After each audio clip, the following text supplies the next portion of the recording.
ვინ უფრო ძლიერია, მერაბდვალიშვილი თუ არმან წარუკიანი? ხელოვნური ინტელექტის ობიექტური შეფასება. მე ვარ ხელოვნური ინტელექტი.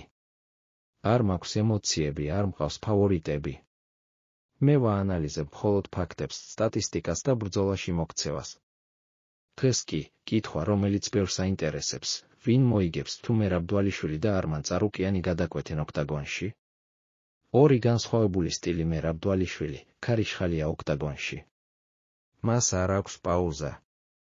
იგი უწყვეტად იჭრება მოწინააღმდეგეზე, ართმევს ჟანგბადს, ახშობს თავისუფლებას და ანადგურებს ნებისყოფას.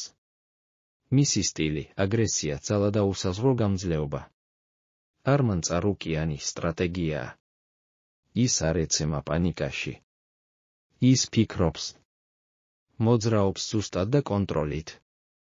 მისი ჭიდაობა არ არის მხოლოდ ფიზიკური, ის ტაქტიკურად ანადგურებს გეგმებს. მისი უპირატესობაა ინტელექტი, პოზიციური ბრძოლა და სრული კონტროლი. ბრძოლის მოდელირება მე ჩავატარე 1000 სიმულაცია ამ ორთა ბრძოლის შესახებ. მონაცემებზე დაყრდნობით მივიღე შემდეგი შედეგი. არმან წარუკიანი იმარჯვებს 65 შემთხვევაში. მისი ჭკვიანი სტილი, ძლიერი დაცვა და ბრძოლაში ადაპტაცია განაპირობებს წარმატებას. მერაბდვალიშვილი იმარჯვებს 35 შემთხვევაში. მისი ენერგია, რიტმი და შეუჩერებლობა მისი მთავარი იარაღია. დეტალური შედარება პარამეტრი უპირატესობა კარდიო მერაბდვალიშვილი ჭიდაობის ხარისხი არმან წარუკიანი პართერში კონტროლი წარუკიანი ბრძოლის ინტელექტი წარუკიანი სიჩქარე და აგრესია დვალიშვილი დარტყმის სიზუსტე წარუკიანი გადამწყვეტი ფაქტორი თუ მერაბს გაუვა რიტმის დადება და ბრძოლას აქცევს ქაოსად, მას ექნება შანსი გამარჯვებაზე.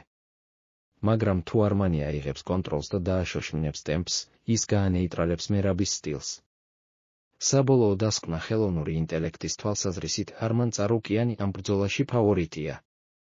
მისი ტექნიკური უპირატესობა, ტაქტიკური ხედვა და ბრძოლაში ადაპტაცია აძლევს მას უპირატესობას. მერაბი, მებრძოლია გულით და ენერგიით, მაგრამ წარუკიანის წინააღმდეგ ის იქნება აუტსაიდერი.